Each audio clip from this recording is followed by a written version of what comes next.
A tale of two broken souls, a lonely road, and a discovery that would shatter everything Chase Hale thought he knew about luck, love, and second chances. What he found that misty October morning wasn't just a woman left for dead. It was the beginning of something that would flip his entire world upside down. But the truth about who she really was, that revelation, would leave him speechless. This is a story about losing everything, finding hope in the most unexpected place, and realizing that sometimes fate has a twisted way of putting the right people on the wrong roads at exactly the right time. Before we continue, please tell us, where in the world are you tuning in from? We love seeing how far our stories travel. The October fog hung thick and low that morning, clinging to the ground like a heavy blanket. Chase Hale's boots crunched against the gravel as he walked along County Road 47, a stretch of forgotten asphalt that rarely saw more than 3 cars a day. He'd been walking for about 40 minutes now, roughly 3 miles from the old farmhouse, heading toward the Hutchinson place where he'd promised to help repair a barn roof. The pay wasn't much, but it was something, and something was better than nothing when you had a 6-year-old daughter depending on you. That's when he saw it. At first, it looked like a pile of dark clothes someone had dumped in the drainage ditch, but something about the shape made his stomach clench. No, not clothes. A person. "Hey!" Chase broke into a run, his heart hammering. "Hey, can you hear me?" As he got closer, the details came into horrifying focus. It was a woman, lying motionless in the shallow ditch, her body twisted at an unnatural angle. Her business suit was torn and filthy, covered in mud and dried blood. Her face was bruised beyond recognition, swollen, purple, the kind of damage that came from fists, not from falling. Chase dropped to his knees beside her, his construction site first aid training kicking in. He pressed 2 fingers against her neck, searching for a pulse. There. Faint, but there. "Ma'am? Ma'am, can you hear me?" No response. Her skin was ice cold beneath his fingertips. This wasn't an accident. Nobody falls into a ditch and ends up looking like this. Someone had beaten this woman, badly, and left her here to die. But there was something else that made his blood even colder. Her legs. The way they were positioned, the muscle wasting visible even through her torn slacks. And there, half buried in the dirt beside her, track marks in the mud, like something with wheels had been here. A wheelchair. Someone had beaten a woman who couldn't walk and dumped her body out here in the middle of nowhere. Chase looked up and down the empty road. Not a single car, not a house in sight, no phone service out here. The nearest phone was back at Mrs. Dottie's place, a 1/4 mile from his farmhouse. He checked the woman's breathing again. Shallow, labored. She didn't have hours. The decision came fast. He carefully lifted her, cradling her like he used to carry his daughter. The woman weighed almost nothing. As he lifted her, her head lolled against his chest, and he heard a soft, unconscious whimper of pain. "I've got you. You're gonna be okay. I promise." The walk back felt like miles. His arms burned, his back screamed, but he didn't stop. Every few minutes, he'd pause just to check if she was still breathing, then keep moving. The fog began to lift as he finally saw the outline of his farmhouse through the trees. The old structure looked run down in the morning light. Peeling paint, sagging porch, that hole in the roof he kept meaning to patch.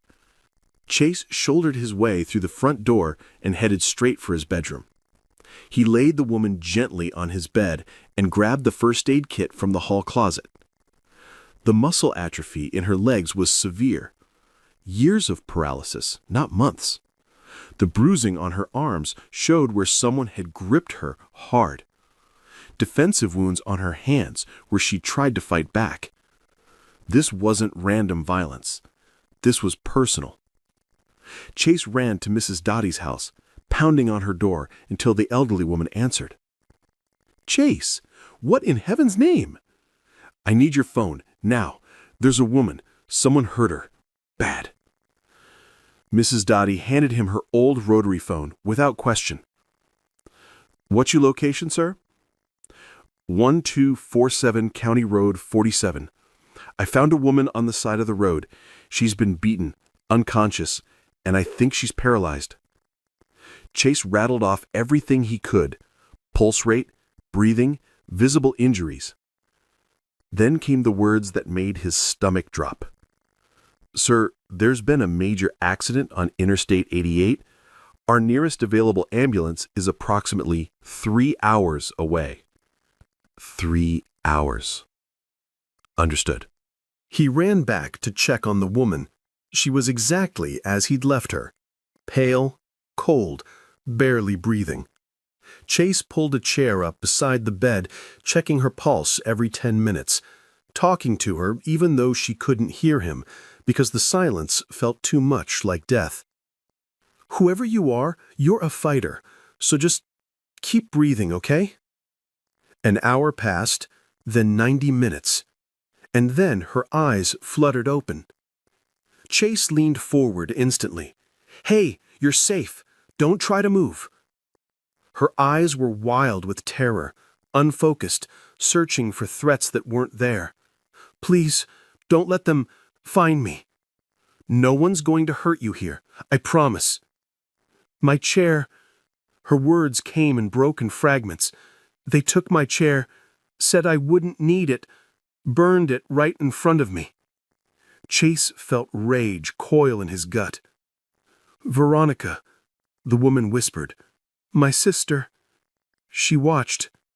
She just watched. Shh, save your strength. Help is coming." "They left me to die." A single tear rolled down her bruised cheek.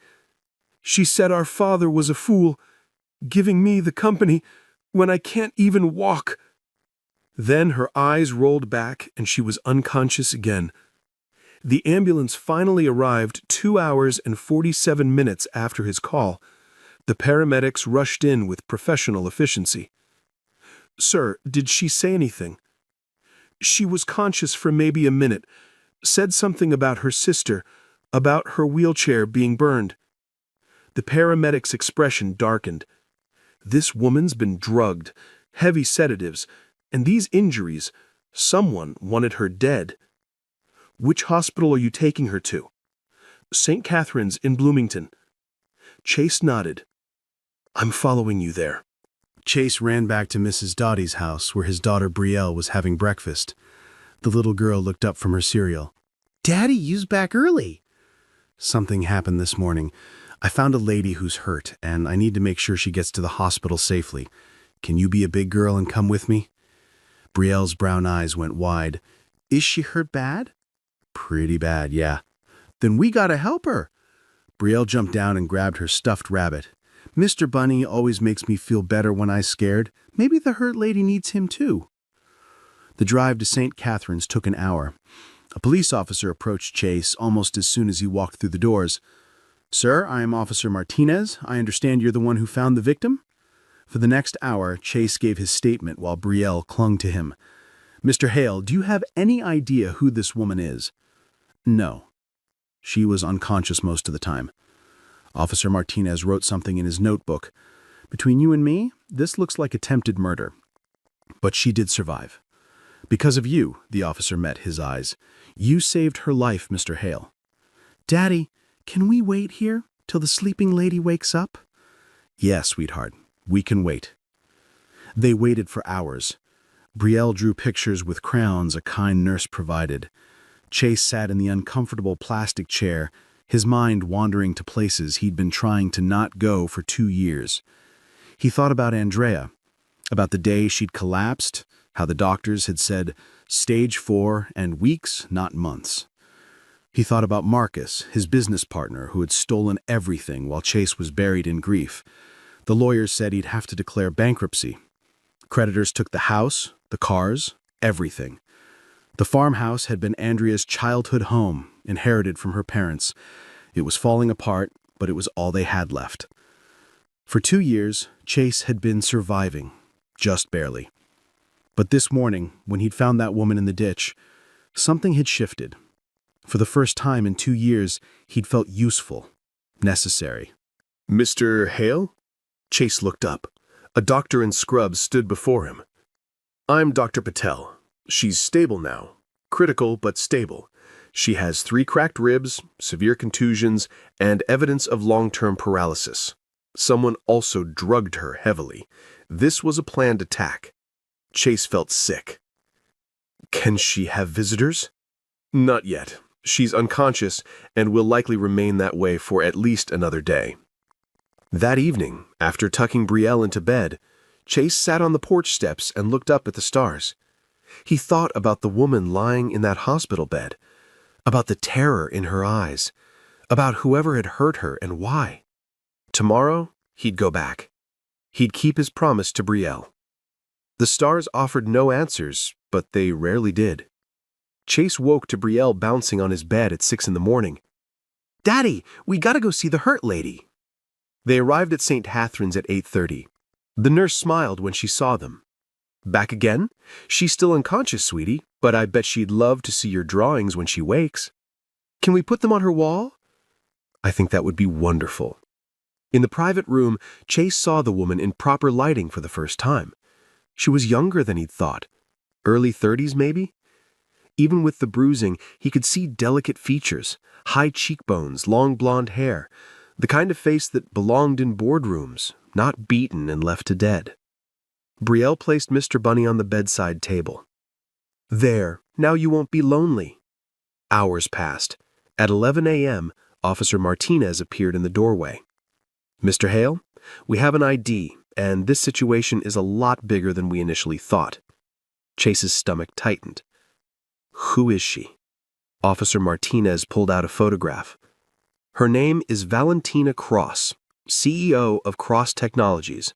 She's been missing for 2 days." Chase stared at the photograph, then at Valentina in the bed. Cross Technologies. He knew that name. One of the biggest tech companies in the country, worth billions. Her family? They're the ones who did this?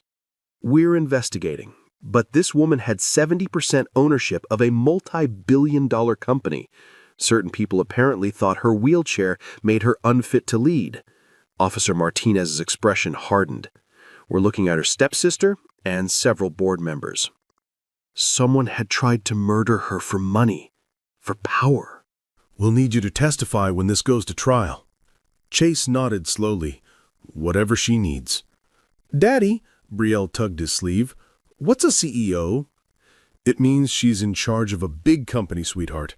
A very important person." "But she's hurt real bad. Being important doesn't stop people from being hurt, does it?" "No, baby, it doesn't." "Maybe she needs friends more than she needs being important. Friends don't leave you in ditches." Chase reached over and smoothed his daughter's hair. "You're absolutely right, sweetheart." The next day, Valentina was still unconscious. Chase and Brielle came again. On the 3rd day, Brielle brought a book. "Can I read to her, Daddy? Mommy used to say that sick people can hear stories even when they're sleeping." "Yes, sweetheart. I think she'd like that." So Brielle read, stumbling over words, making up funny voices. Chase watched and felt something stir in his chest. Hope, maybe. Or just the strange comfort of feeling needed again. On the 4th day, everything changed. They arrived to find Valentina's room bustling with activity. The crowd parted, and he saw her, awake. Sitting up in bed, looking pale but unmistakably conscious. Her dark eyes landed on Chase. "You," she said, her voice hoarse, "you're the one who found me." "Yeah, that was me. The nurses told me. They said you carried me 3 miles and saved my life. Anyone would have done the same." "No." Valentina's voice was firm. "They wouldn't have. Most people would have kept walking, especially once they realized," she gestured to her legs, "once they realized I couldn't walk." "You're not broken," Chase said before he could stop himself. Their eyes met and held. "Daddy, can I say hi now?" Valentina's expression softened. "Is this your daughter?" "This is Brielle. Brielle, this is Valentina Cross." "You's got a pretty name. It sounds like a princess name." Valentina's laugh was weak but genuine. "Not quite, sweetie. I left my bunny for you so you wouldn't be lonely. Did he help? Valentina's eyes filled with tears. She reached for the stuffed rabbit. He helped very much. Thank you, Brielle. A suited man cleared his throat. Miss Cross, we should let you rest. No, give me a few minutes alone with Mr. Hale and his daughter. Please. The room emptied. Valentina studied Chase. She set Brielle down. He chose his words carefully. 2 years ago, I lost my wife to cancer, lost my business to a crooked partner, lost everything except my daughter and an old farmhouse. He met Valentina's eyes. I know what it feels like when the world kicks you when you're down. So when I saw you in that ditch, I wasn't going to be one of those people who walks away. Valentina's expression shifted. They tried to kill me, she said quietly. My stepsister Veronica and 3 board members. They drugged me, drove me out to that road, and destroyed my wheelchair. Burned it while I watched. Veronica said our father was a fool for leaving me the company when I can't even walk. Chase felt rage coil in his gut. That's evil. Yeah, but I had been gathering evidence of their embezzlement for months. They decided to remove the problem. Except the problem is still here, Chase said firmly. Because of you. Valentina's voice dropped to a whisper. You saved my life, Chase Hale. You don't owe me anything. Yes, I do. And more than that, I don't have anyone. No family I can trust. For days, the only people who came were a stranger and his 6-year-old daughter. Chase thought about his own isolation since Andrea's death. Yeah, I know exactly how that feels. Their eyes met again, and this time the connection was undeniable. Look, Daddy, this machine shows her heartbeat. Brielle pointed excitedly. Valentina laughed, and the sound transformed her face. Chase found himself smiling too, something warm unfurling in his chest. Maybe that morning on the foggy road had been the start of something neither of them could have predicted, something that looked a lot like hope. Over the next 2 weeks, Chase and Brielle became fixtures at St. Catherine's. They visited every day. Chase brought soup and conversation. Brielle brought endless drawings and stories. Valentina began to heal. The bruises faded. She could sit up without wincing. But without her wheelchair, she was trapped. The custom one I had took 6 months to build, she explained one afternoon. It was designed specifically for my needs. It cost more than most people's cars. And they just destroyed it. Poured gasoline on it and lit a match. Valentina's voice was matter-of-fact, but Chase saw the pain. You're not helpless, Chase said firmly. You're running your company from a hospital bed and building a case against people who tried to murder you. That's not helpless. Valentina smiled, but it didn't reach her eyes. The hospital is discharging me next week, but I can't go back to my penthouse, it's a crime scene, and I can't go to a facility because Veronica tried to have me committed. If I check in voluntarily, it gives credibility to her story. So, where will you go? I don't know. Chase opened his mouth, closed it, then opened it again. The offer was crazy, but he remembered that morning. He remembered Andrea's words. Promise me you'll stay open to love. Stay with us, he heard himself say. Valentina blinked. What? The farmhouse. It's not fancy, but there's room. You'd be safe. Mrs. Dottie has an old wheelchair from when her husband was alive, and I was a contractor. I can build ramps, modify things. Chase, why would you do this? Because I don't see CEO Valentina Cross. I just see someone who needs help. Brielle tugged his sleeve. Can I give her Mr. Bunny now, Daddy? Valentina watched the little girl. You're a good man, Chase Hale. I'm just a man trying not to drown. Maybe we can tread water together for a while. She laughed through her tears. Okay, but I'll help too. With the house, expenses. I'm not dead weight. Chase smiled. Deal. The next 3 days were a whirlwind. Chase borrowed the old wheelchair and spent every hour working on the farmhouse, building a ramp, modifying the bathroom, creating a desk from reclaimed wood. Mrs. Dottie brought casseroles and blankets. "Make her feel like family," she said. The day Valentina was discharged, Chase drove to the hospital. Brielle bounced in her seat, chattering about everything she'd show Valentina. Valentina was waiting, dressed in simple jeans and a sweater. She looked nervous. "Ready?" Chase asked. Valentina stared at the old wheelchair, then lifted herself into it with practiced efficiency. "It's perfect," she said.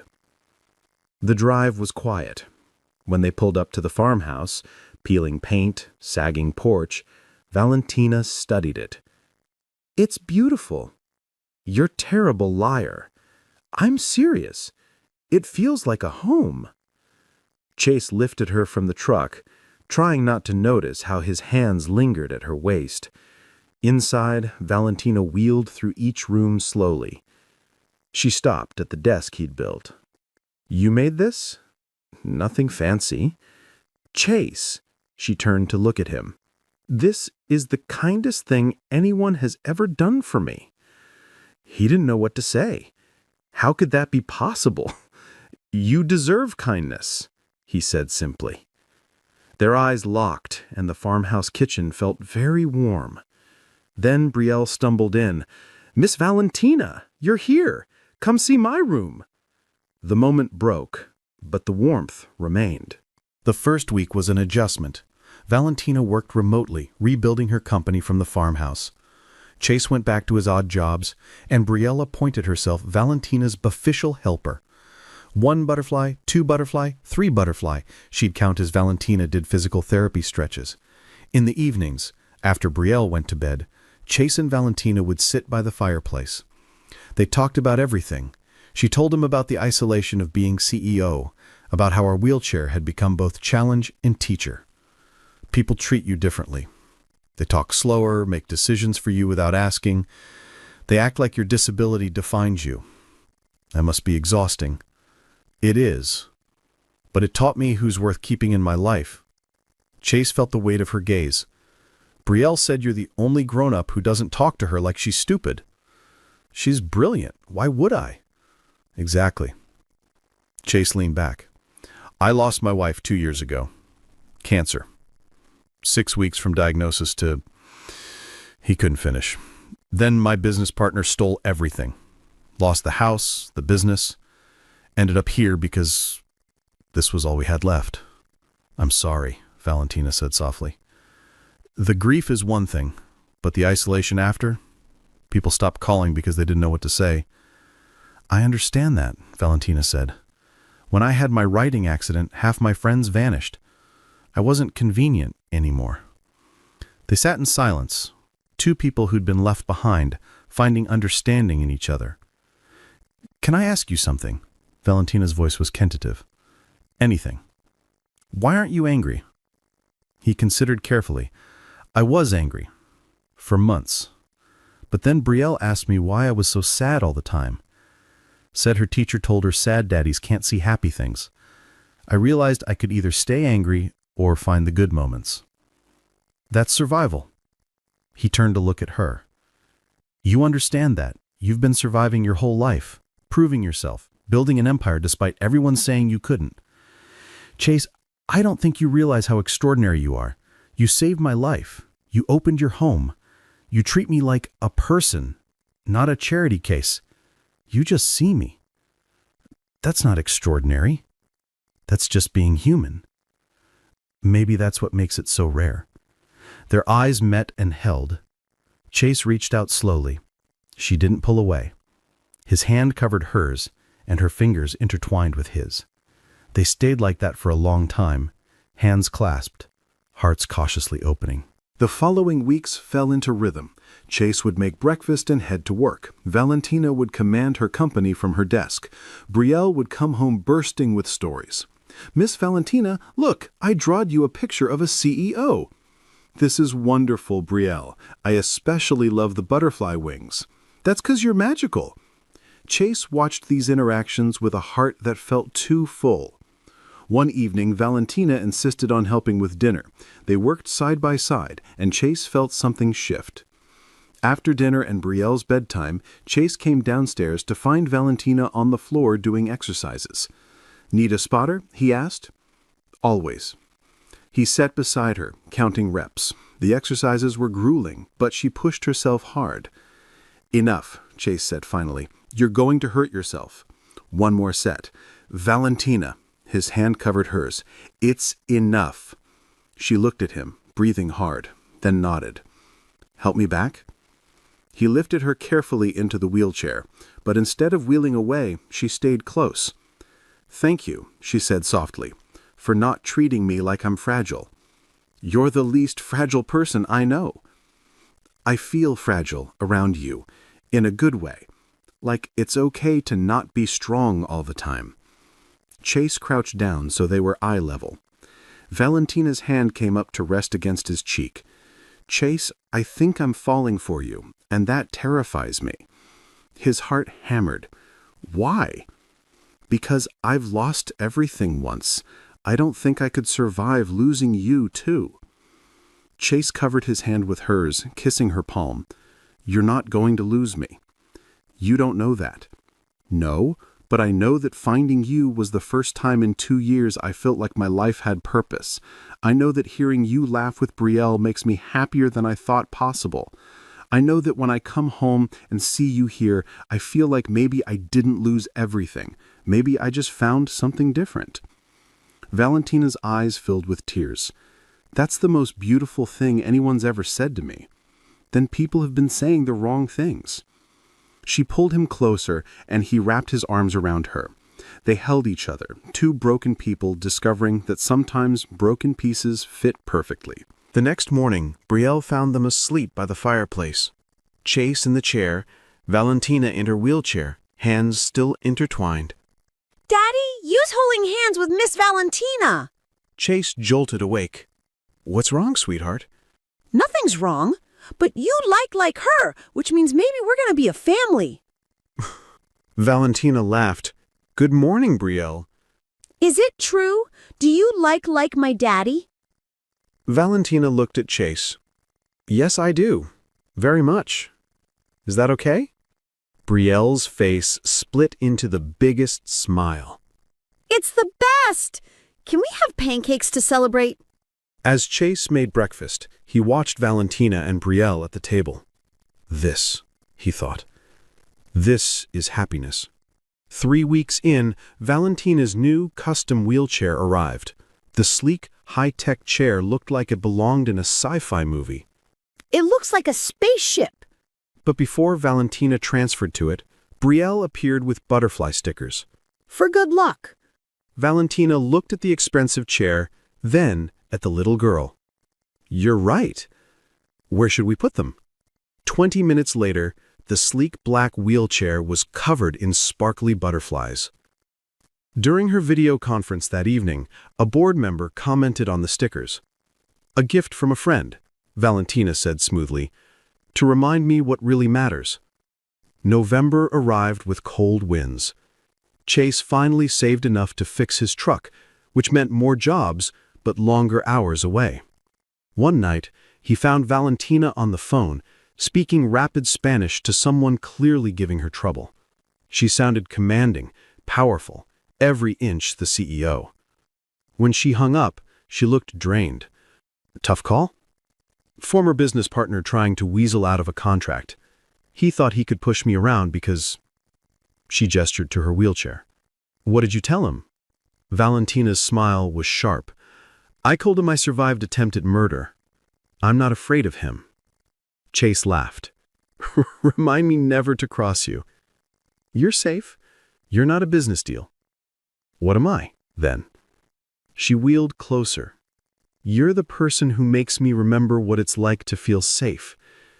You're the reason I'm thinking about what comes after revenge." "After?" "After I finish rebuilding my company. I've been so focused on survival that I forgot to think about what I actually want. And lately, what I want looks like this, like you and Brielle and this farmhouse." Chase's breath caught. Valentina. She paused. I'm not asking for promises, but I need you to know this isn't temporary for me. What I feel for you is real.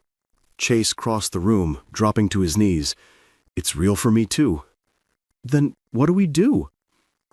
I don't know, but maybe we just keep going. Keep being honest. Keep seeing where this leads. Valentina's hand cupped his face. I can do that. He leaned forward, and this time there was no hesitation. Their lips met in a kiss that was gentle and fierce all at once. When they pulled apart, both breathing hard, Valentina smiled. I think Mr. Bunny was right. Chase laughed, resting his forehead against hers. Don't tell Brielle. Too late, Brielle's voice called from the stairs. I heard everything. Mr. Bunny says, I told you so. They dissolved into laughter, and Chase realized this mess of emotions was exactly what he'd been missing. It was life. Real, beautiful, imperfect life. December brought snow and difficult news. The trial date was set for late January. Valentina would have to return to Chicago. I have to go back, she said one evening. The company needs me and the legal stuff. I know, Chase said. Come with me. He looked up sharply. What? You and Brielle? Come to Chicago. Valentina rushed on. I have a house in the suburbs, 4 bedrooms, huge yard, excellent schools, and Chase, my company needs a new head of facilities and construction. Valentina, I can't accept charity. It's not charity. You built Caldwell Construction into a $3 million company. You have the experience I need, and more than that. Her voice softened. I'm falling in love with you, Chase Hale. Being away from you has been torture. I don't want to do this separately. I want us together. Chase felt like the floor had disappeared. You love me? Yes, you idiot, I love you. I love your daughter. I love this farmhouse and your determination to fix everything. I love that you see me as a person. I love... He kissed her, cutting off the words. When they broke apart, they were both crying. I love you too, he whispered. I didn't think I could feel this way again. You deserve everything. Let me give you that. Not as charity, but as someone who loves you. What about this place? Chase looked around. Keep it. But Chase, don't trap yourself in the past. Andrea would want you to live. He thought about Brielle, who deserved better opportunities, about the future he could build with Valentina if he was brave enough. Can I think about it? Of course. But Brielle, eavesdropping again, had different ideas. Daddy, can we please go to Chicago? Please? Miss Valentina's house probably doesn't have holes in the roof, and I really want us to be a proper family. Chase looked at his daughter's hopeful face, then at Valentina's careful hope, and felt something crack open. Maybe it was time to stop just surviving. Yeah, he said. Yeah, let's do it. Brielle shrieked.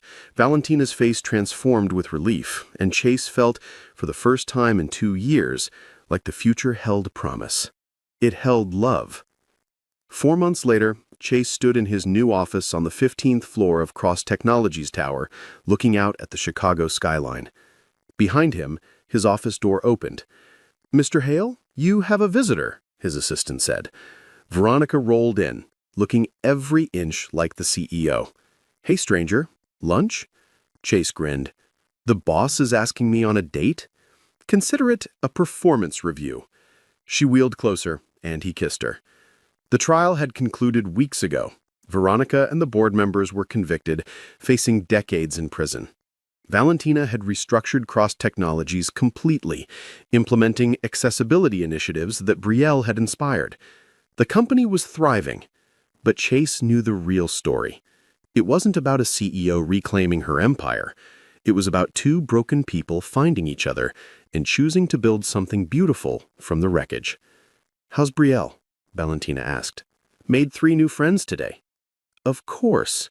Mr. Bunny is a legend. They rode the elevator down in comfortable silence. The farmhouse still stood back in Illinois. They visited on weekends. But Chicago had become home. At lunch, Valentina pulled out a small box. Chase's heart stuttered. What's this? Inside was a key. The farmhouse. I had it remodeled. New roof, everything fixed. I thought maybe we could use it as a retreat. Chase stared at the key. I don't deserve you. Yes, you do. You saw me when I was at my lowest, and you didn't walk away. That kind of love saves lives. I love you so much it scares me.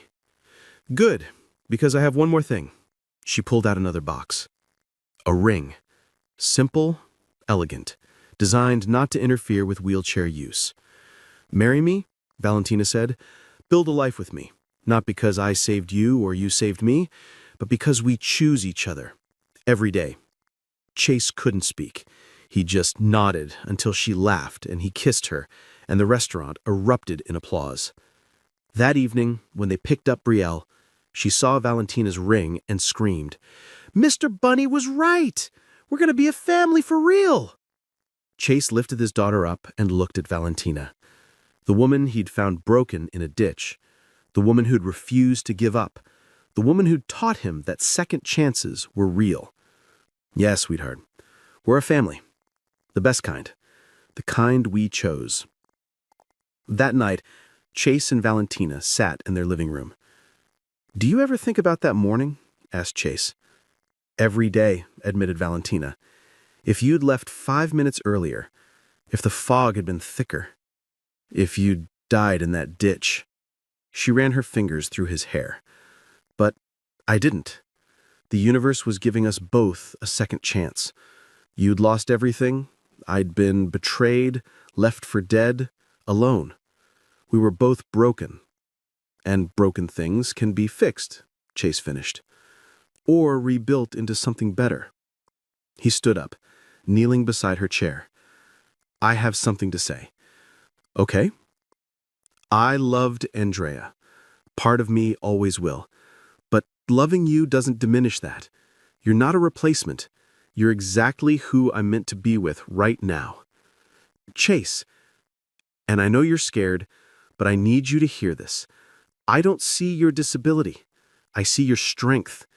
I see a woman who runs a billion-dollar company, who survived attempted murder, who decorates her wheelchair with butterfly stickers because a 6-year-old asked. I see real courage." "Stop, you're going to make me cry." "One more thing." He pulled out a ring he'd designed himself. Simple gold with coordinates inscribed inside of where he'd found her. "Valentina Cross, will you marry me? Not because I saved you, but because I choose you. Every day. For the rest of my life." She was crying fully now, nodding. "Yes. Of course yes." He slid the ring onto her finger and kissed her with everything he had. Outside, snow began to fall. Chase understood something fundamental. It's not about the disasters. It's about what you choose to do after.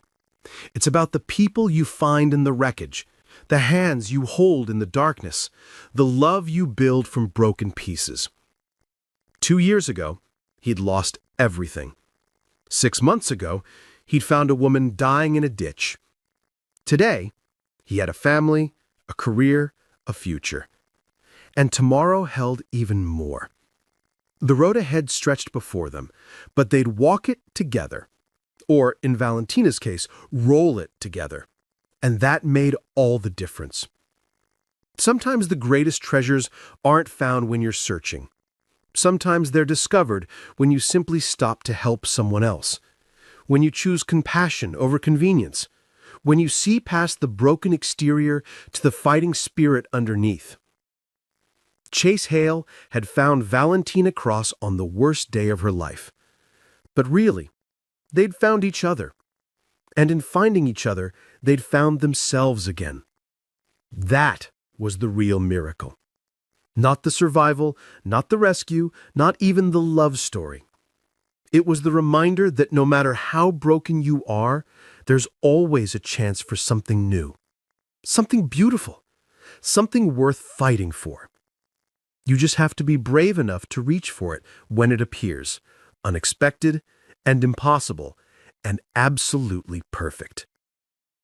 Friends, if this story touched your heart the way it touched mine, if it reminded you of the power we all have to change someone's life with a simple act of kindness, please don't just watch and walk away. Hit that subscribe button and join our Everbellstories family.